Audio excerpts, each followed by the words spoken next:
Hello and welcome. Thanks for joining us today. This is another webinar organized and hosted by Orange County Normal. My name is Candace Hawes and I'm the founder and the executive director. Hi, I'm Jackie Hernandez. I am the Deputy Director of Orange County Normal. We're really glad that you guys could be here with us today. Our special guest speaker is Jim Bartell, and we're going to be talking about Ryan's Law, SB311 in California. We thought this was really important to bring this information to you guys. We're definitely putting all of our energies behind this bill and helping to support it and to make sure that this year it finally passes.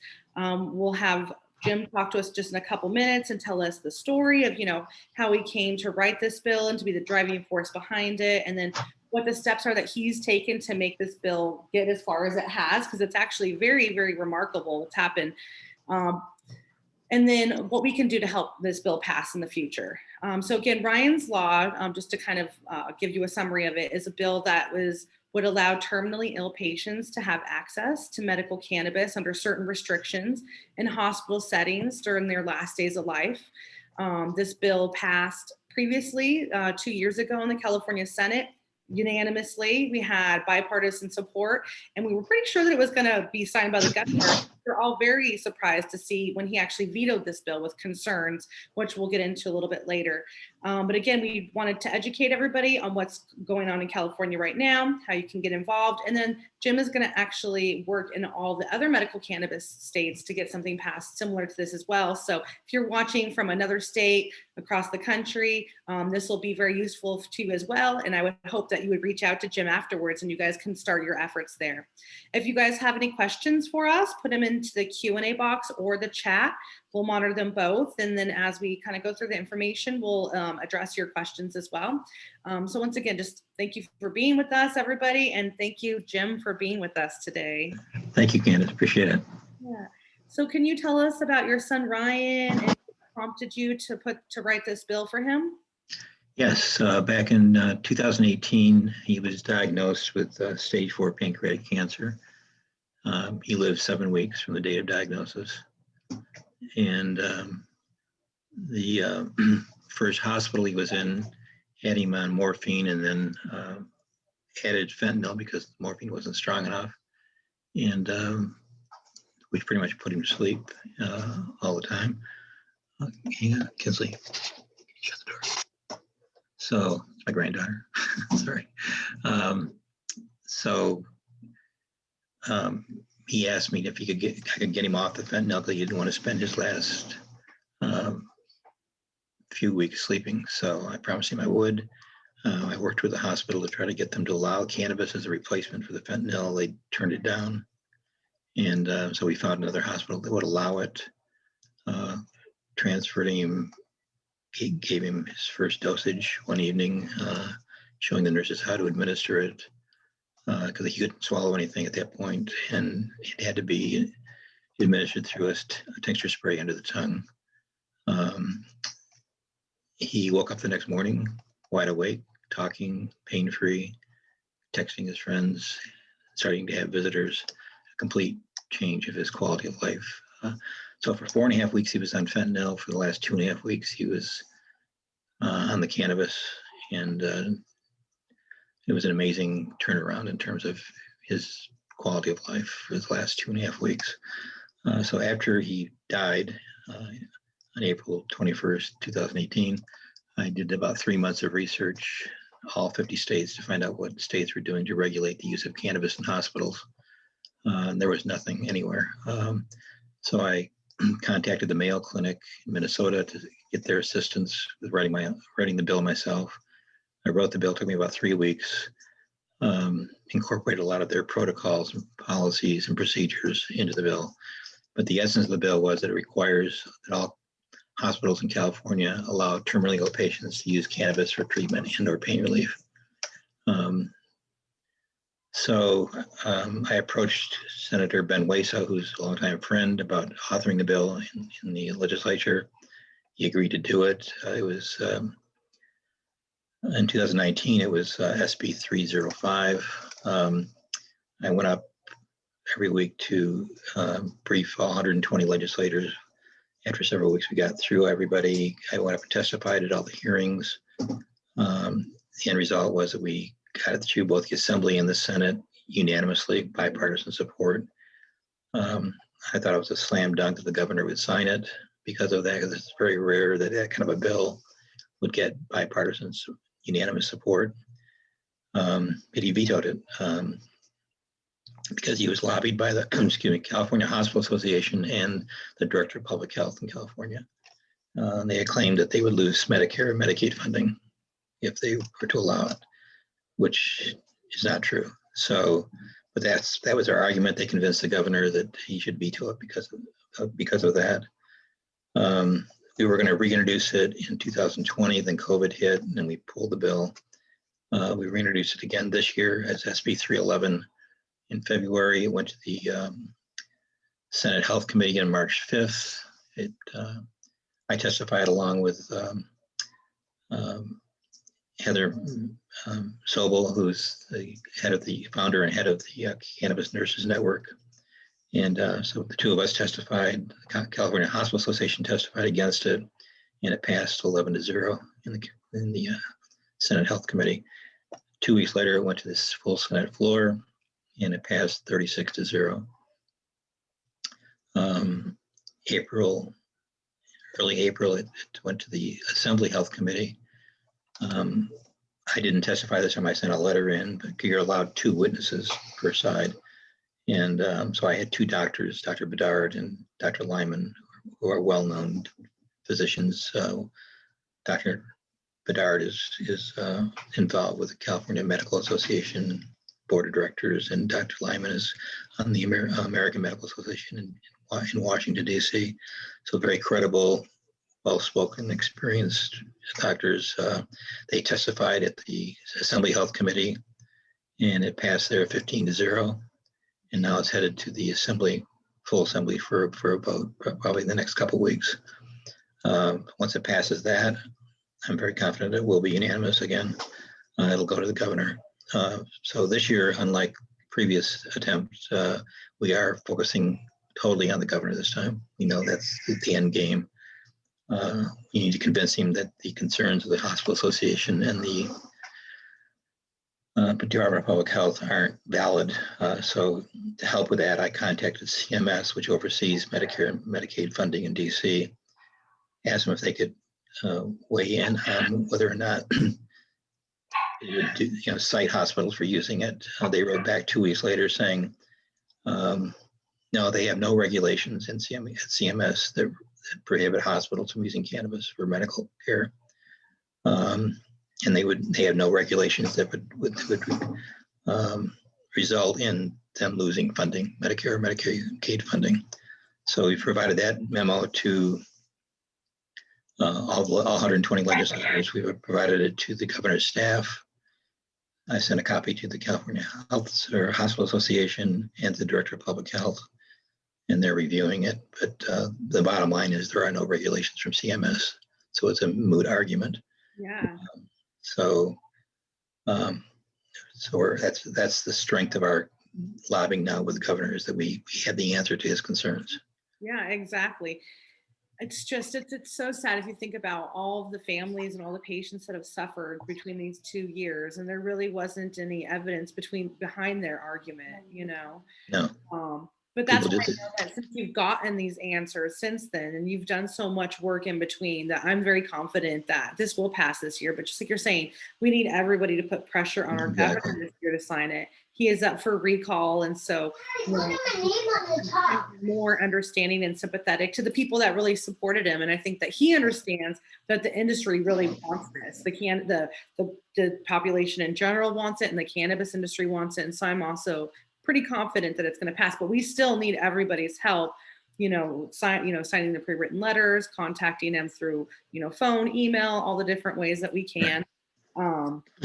Yeah. So I want to kind of go back a little bit, and I want to talk about when Ryan was first diagnosed and you guys first went to the hospital and he asked you about cannabis. Now, was he ever a cannabis user before? Were you guys familiar with it? Or is this something like totally out of the norm? And well, I was familiar with cannabis because I have, in my business, I do permitting for dispensaries and cultivation centers and manufacturers. I've done it's about 20% of my business at this point. So I had a lot of contacts in the industry. I called them. I said, who's the best medical cannabis chemist in the country? Almost independent of the other, almost everybody said the same person. So I contacted that chemist, and he said he could definitely come up with a medicine that would be able to replace the fentanyl. So that happened, and the result was amazing. How did the hospital feel about it? Did you tell them that you're going to do it, or did they like happen to like find out, see you guys doing it? And was there any people in the hospital that were on your guys' side, or was it? Well, it was just hospital policy not to allow cannabis in the hospital. How long did it take you guys? I mean, But the second hospital, had no problem whatsoever with it. It took you a couple of weeks, right, to find a hospital that would actually be accepting of this alternative treatment, right? Yes, it was very difficult. Because right now, because there are no regulations, every hospital can just administer their own policy in terms of if they want to do it or not. That's why this bill is necessary, because it requires them to allow terminally ill patients. Not every patient. You just can't walk into a hospital and ask for cannabis. It's for people who are dying in the hospital. The bill prohibits smoking and vaping, because the hospitals were concerned about that. So we included that in the bill. So it has to be administered in some other way, either through a spray like Ryan did, or through edibles or injections or some other means, but no smoking and no vaping. Okay, that's what I was going to ask, if there was any restrictions in the bill, but you answered that. Now, so what are the steps that you took after, you went through the grieving process and you guys were, celebrating Ryan's life and stuff? You sat down and you put together, your piece of legislation. And then what were the steps that you took after that? Because I think it's just amazing, and it shows what one person can do, with just determination, research, patience, and like a heart, So can you kind of explain that? Well, I have a lot of experience in government. The first part of my career, I was actually in government, both as a staff person locally in San Diego, also in Washington, D.C. I was chief of staff to a U.S. congressman for 8 years in D.C. Very cool. So I understood government. I was an elected official myself for 6 terms. So I know government, how it operates, how to get things done. And so I just took it upon myself to, do the bill I wanted to do, write it, get support for it. And the ultimate goal is to get it to California, but also to take it to all 50 states and make Ryan's Law a national law, so that millions of people will get the benefit of the bill. Yeah. Imagine, 10 years down the road, this will be a regular practice. This is something that hopefully every hospital will accept, so whether it's, well, they'll have to, they'll be required. So. Yeah, exactly. I'm really glad that you're doing this, because it seems like so many times the cannabis industry runs into the same kind of roadblock. Like, I know cannabis companies that want to donate like tens of thousands of dollars to nonprofits for food banks or whatever cause. And they're like, oh no, we'll lose our federal funding, and they're really just saying this, and there's nothing really behind. Yeah, it's just fear-based reactions. And it's really doing a disservice to the people that they're trying to actually serve, similar to in the hospital, So I think this will be one of those bills that hopefully will change that, and that we won't see so many different industries, And then other states will be able to learn from California, because it will be a snowball effect. Yeah, we're doing the heavy lifting now, so it'll make it easier for other states to do it. And it's going to be easy to adapt, because it's not going to have to be different for each state. The only difference will be, the bill will be essentially the same, except for the codes in each state will be different. Like right now, it affects the California Health Code, and they'll be in, the Colorado Health Code and the Oregon Health Code. I have a question. So would there be training or anything recommended for healthcare staff in order to administer? Is there anything in the bill about who can and who's permitted? Well, the medicine has to be provided by the patient or the patient's family or caregiver. Okay. The hospital is not required to provide the medical cannabis. In terms of procedures and administering, it took 15 minutes for the chemists to show the nurses how to do it, and they were fine after that. So it is very easy, and oh yeah. most nurses nowadays, whereas like a decade ago they weren't getting much cannabis study. Now a lot of nurses, it's instead of one chapter, it's like a whole class on cannabis Right. and endocannabinoid. Yeah, and the California or the Cannabis Nurses Network has actually created a program for training nurses in all the hospitals and doctors in all the hospitals. So if it got to that point, they're already positioned to take care of that need. That's wonderful, because you never know if a hospital it's in the book saying that they can do it. If they want to be picky and say, well, it has to be administered by staff, at least you guys can have an answer and a rebuttal to that. Right. Yeah. And they won't have the option anymore to do it. It'll be they are required to do it. So that's incredible. Yeah. So you talked about the hearings. Who were the groups that actually spoke out against this? One, the California Hospital Association. That's the only opposition. So they had one speaker at both hearings, and so they don't have a coalition of opponents. It's just one organization. Yeah. And we have multiple organizations. Yeah. Well, yeah, you could put on a whole day hearing for them filled with expert after expert. I think you said Dr. Bonnie Goldstein. Right? Yeah. Yeah, she's amazing. If anybody's ever heard of Dr. Bonnie Goldstein, she works with a lot of pediatric patients, a lot of terminally ill patients. She's up in the LA area, but she's just wonderful. She's a great resource. I think she has like a book that just came out. Find out more about her. Great. So for our viewers who want to get active, what do you think is the most effective way? I mean, I know we're asking everybody to do a pre-written letter because that's the easiest thing, but since you have experience being an elected official, like, do you think a phone call means the most, or like a handwritten letter? Yeah, everything, phone calls, emails, texts, letters. We've set up a Twitter account and an Instagram account.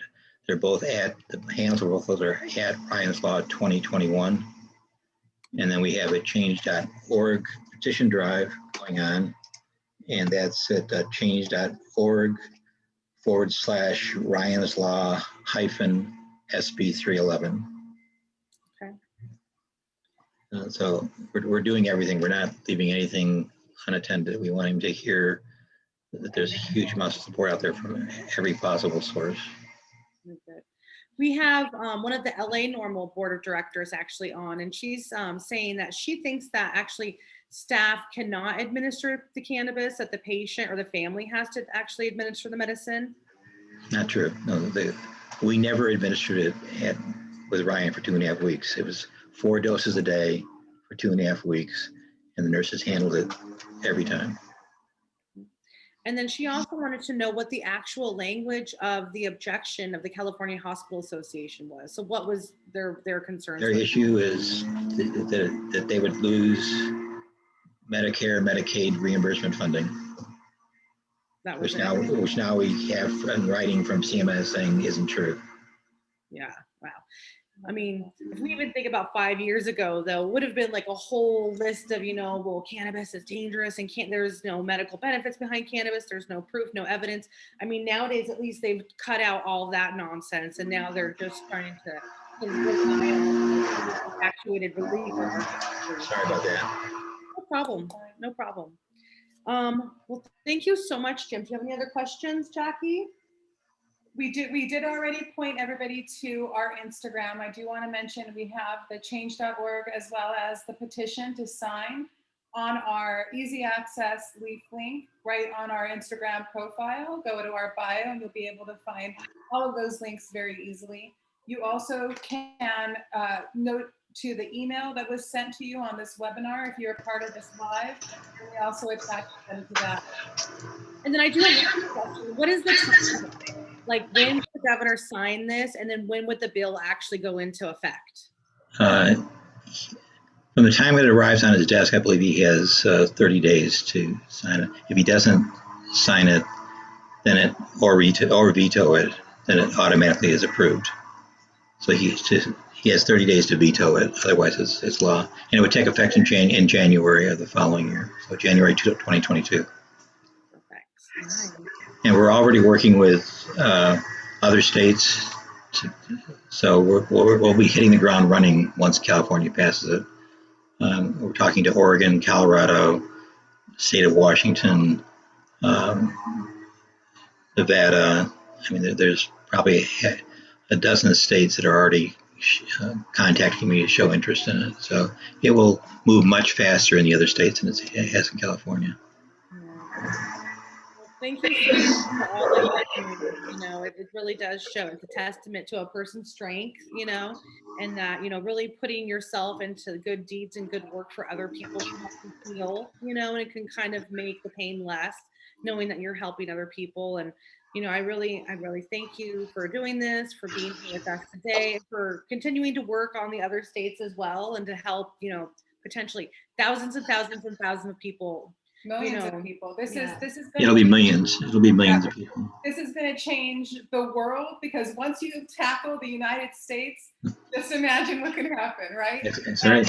And I love that it's Ryan's Law, because the Senate bill number is going to go away, but what's going to remain is always the memory of Ryan and the legacy he created with his life and his passing. This is not going to be in vain, and I am just really proud to know you, Jim, because this is a big deal for everybody. Anybody that's watching this, everybody has lost somebody, everybody has seen somebody suffer. And if you can take that away, even for a day, those memories you create will stay with you for a lifetime. Yeah. And those 2.5 weeks with him being normal was amazing. I mean, it allowed everybody, his friends, his family, to have some closure with him that otherwise wouldn't have happened, because the hospital would have had him sleeping until he died. Right. So, well, you're an inspiration, because the fact that you did this so quickly and we're already here, and although it didn't pass the first time, we are going to just inundate Governor Newsom with calls and letters, and everybody go and sign the petition, sign the change.org petition as well. We're also going to link all of that on our YouTube, so it's easy access. Everything is very simple to do. You literally can just send a pre-formatted letter and take part in this big cause. So I encourage everybody to act now. Yeah. Right. Thanks, Jackie, and thanks, Candace. I appreciate your help. Thank you, Jim. Have a wonderful night. Thanks. Thank You you, too. everybody, for watching, and have a wonderful night as well. Bye. Thanks. Bye.